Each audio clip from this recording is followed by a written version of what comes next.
ሰላም ታና በብዘለኹም ወይብጻሕኩም ክቡራት ተኸታተልትና ሎሚ ዝተሰምዐ መሕዘኒ ዝኾነ ሓበሬታ ብዛዕባ ፈተነ ቅትለት እታ ንልዕሊ 5 ዓመት ኣብ ስደት ስዑዲ ዓረብ ሰሪሓ ዘጥረየቶ ገዛ ተካራይ መሲሉ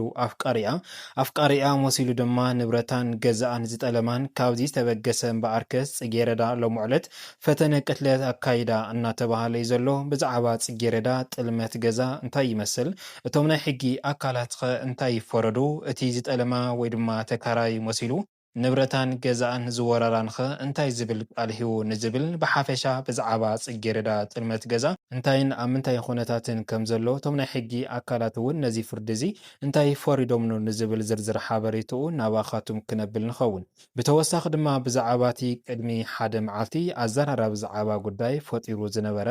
ሞት ክልተ ኤርትራውያን ኣብ ካናዳ ማለት እውን ኣብቲ ዝሰርሕሉ ጋራጅ ሞይቶም ከም ዝተረኸቡ ዝፍለጥ እዩ። ነገር ግን ሎሚ ዕለት ብዛዕባ እዚኦም ምስጢር ቅትለቶም ብዝምልከት ዝወፀ ሓበሬታ ኣሎ። ማለት እውን እዞም ክልተ ኤርትራውያን እዚኦም ኣብ ካናዳ ሞይቶም ዝተረኸቡ በቲ ኣብኡ ዝነበረ ጡሽ ናይ መኪና ምምዕራይ ዝተፈጠረ እዩ ዝብል ሓበሬታ ነይሩ። ነገር ግን ምስጢር ናይዞም ክልተ ኤርትራውያን ሞይቶም ዝተረኸቡ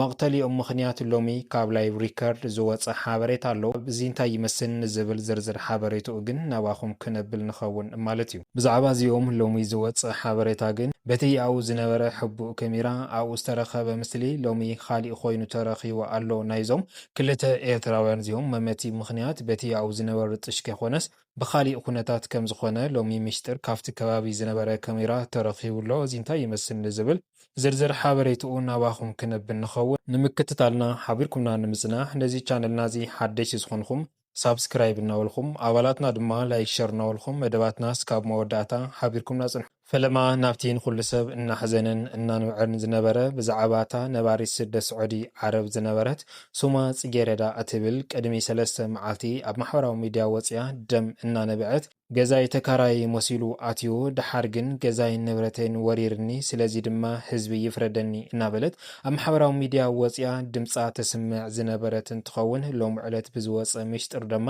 ዳግም ንኩሉ ሰብ እናገረመ ይርከብ ማለት እዩ። ጽጌረዳ ፈለማ ናብ ስደት ስዑዲ ዓረብ መኸዲኣ ምኽንያት ልክዕ ከምዘን ብዙሓት ደቂ ኣንስትዮ ዝገብርኦ ኣሕዋተንን ስድረአንን ናብረአን ንምምሕያሽ ኢለን ስደት መሪፀን ኩሉ ግዜ ከርተት እናበላ ዝነበራ ጽጌረዳ እውን ልክዕ ከም ሃገራ ማለት እውን ወለዳን ናብራን ንምሽናፍ ኢላ ስደት መሪፃ ድሕሪ ድማ ብዙሕ ሕማምን ስቅያትን እናሓለፈት ለይትን ቀትርን እናሰርሐት ድማ ንኣሳት 5 ዓመት ድሕሪ ምጽናሕ እዛ ሰብዚያ ማለት እውን ጽጌረዳ ገዛ ክትገዝእ ሓሲባ ኣብዚ እዋን እዚ ድማ ጽጌረዳ ገዛ ብሓፍታ ተገዚኡ ንልዕሊ 3 ሚልዮን ወጻኢ ዝተገበረ ገዛ ድማ ኣብ ትግራይ ማለት እውን ከተማ መቐለ ተሰሪሑ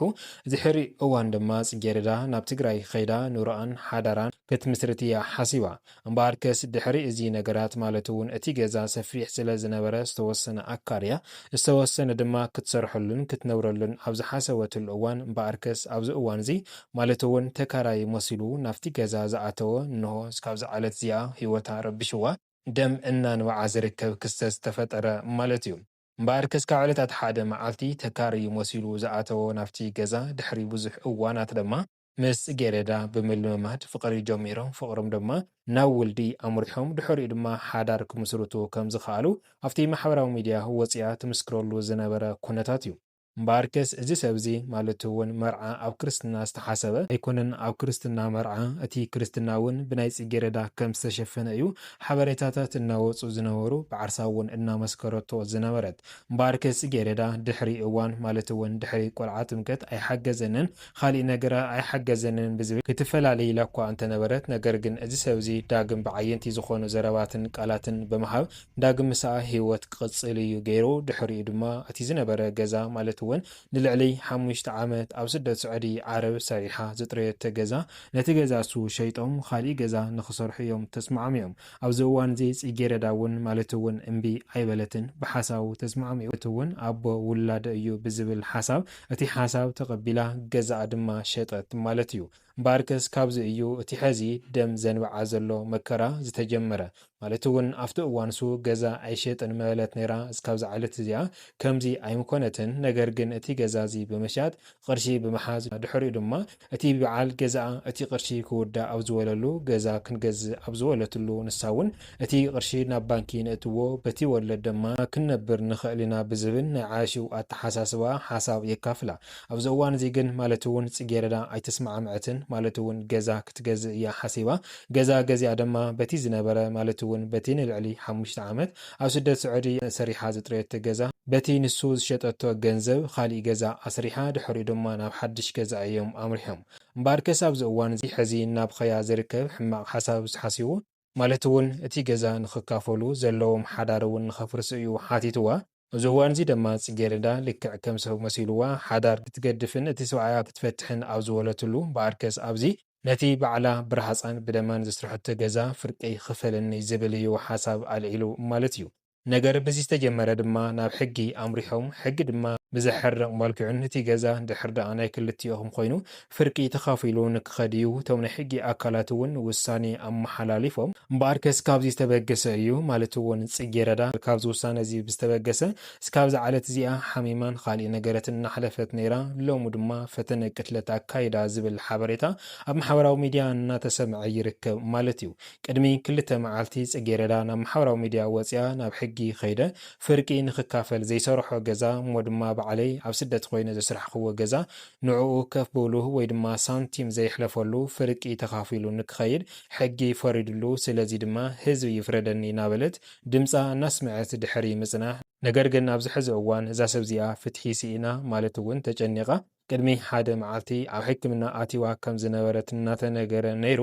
ሎሚ ግን ብዝሕዝን መልክዑ ፅጌረዳ ፈተነ ቅትለት ኣካይዳ በቶም ኣብኡ ዝነብሩ ሰባት ድማ ተገላጊላ ሂወታ ኣትሪፋ ኣብ ሕክምና ትሕከም ከም ዘላ እዩ ሓበሬታ እናተሰምዐ ዝርከብ ዘሎ ማለት እዩ ብጣዕሚ እዩ ዝሕዝን ኣብቲ ፈለማ እዋን ተካራይ መሲሉ እዩ ኣትይዋ ድሓር ድማ ዓየንቲ ቃላትን ካሊእ ዘረባትን ብምሃብ እዛ ሰብ እዚኣ ከተፍቅሮን ንሱ ድማ ምስኣ ማለት እውን ነቢሩ ዘለዋ ንብረትን ገዛን ወሪሩ ንክኸይድ እዩ ካብቲ ፈለማ እዋን ኣትሒዙ ዝነበረ ተንኮል እዚ ተሳኺዑሉ ድማ ኣብዚ ሕዚ እዋን ሂወት ፅጌረዳ ፈተነ ዓርሰ ክለት ኣብፂሕዋ ይርከብ ማለት እዩ እምበኣርከስ ኣብ ትግራይ ፍትሒ ሲኢነ ኢላ ኣብ ኣዲስ ኣበባ ኢንተርቪው ወይ ድማ ቃለ መሕተት ዝገበረት እንትኸውን ነገር ግን ኣብቲ መድረክ ዘጋጠማን ከምኡ ድማ ናብቶም ፈላጣት ዝበሃል ጠበቃ ብምድዋልን እቶም ጠበቃ እውን ኣብቲ ማሕበራዊ ሚድያ ፊት ንፊት ኣብ ቅድሚ ካሜራ እቲ ገዛ እንድሕር ደኣ ድሕሪ ውላድኩም ገዚእኹሞ ኮይንኩም ወይ ድማ ምስ ወለድኩም እንድሕር ደኣ ኣጥሪፍሞ ኮይንኩም ድሕሪኡ ዋላ በቲ ናይ ባዕልኺ ቅርሺ ዳ ኣስርሕ እየ እምበር እቲ ገዛ ናይ ክልቲኦኹም እዩ ዝብል ሓበሬታ እውን ኣብቲ ግዜ ንሱ ረኺባ ነይራ እያ እዚ ድማ ኣብቲ መቐለ ዝረኸበቶ ሕጊ ተመሳሳሊ ዝኾነ ሕጊ እያ ረኺባ እምበኣርከስ ካብዚ ዝተበገሰ ሎሚ ዕለት ፅጌረዳ ማለት እውን ፈተነ ዓርሰ ቅትለት ኣካይዳ ዝብል ሓበሬታ ኣብ ማሕበራዊ ሚድያ እናተሰምዐ ይርከብ ማለት እዩ ዝሕዝን ነገር እዩ እዚ ግን ብዙሕ ትምህርቲ ኣለዎ ክቡራት ሰማዕትና ብፍላይ ድማ ነተን ኣብ ስደት ስዑዲ ዓረብ ዝርከባ ንሕዋተንን ንወለደንን ገዛ እናኣመና ገዛ ግዝኡና ካሊእ ሓበሬታን እናሃባ ዝርከባ ዓብዪ ትምህርቲ ክኸውን ይኽእል እዩ ፅጌረዳ ሎሚ ዕለት ፈተነ ዓርሰ ቅትለት ምክያዳ ንባዓርሳ ዝጠቕማ ነገር ኣይኮነን ወሲኺ እዩ ክጎድኣ ስለዚ እዛ ሰብ እዚኣ ግን ሂወታ ድሒና ኣብ ሆስፒታል ከም ዘላ እዩ እናተሓበረ ዝርከብ ማለት እዩ እምበኣርከስ ሎሚ ዝበልናዮም ዝርዝር ሓበሬታና እዚኦም ይመስሉ ነይሮም እስካብ መወዳእታ ሓቢርኩምና ዝፀናሕኩም ካብ ልቢ እናመስገና ኣብ ዝቕፅል መደባትና እስካብ ንራኸብ ሰላም ሰናይ ፃንሕቲ ይጎረልኩም ሰላምታ ይንዓኹም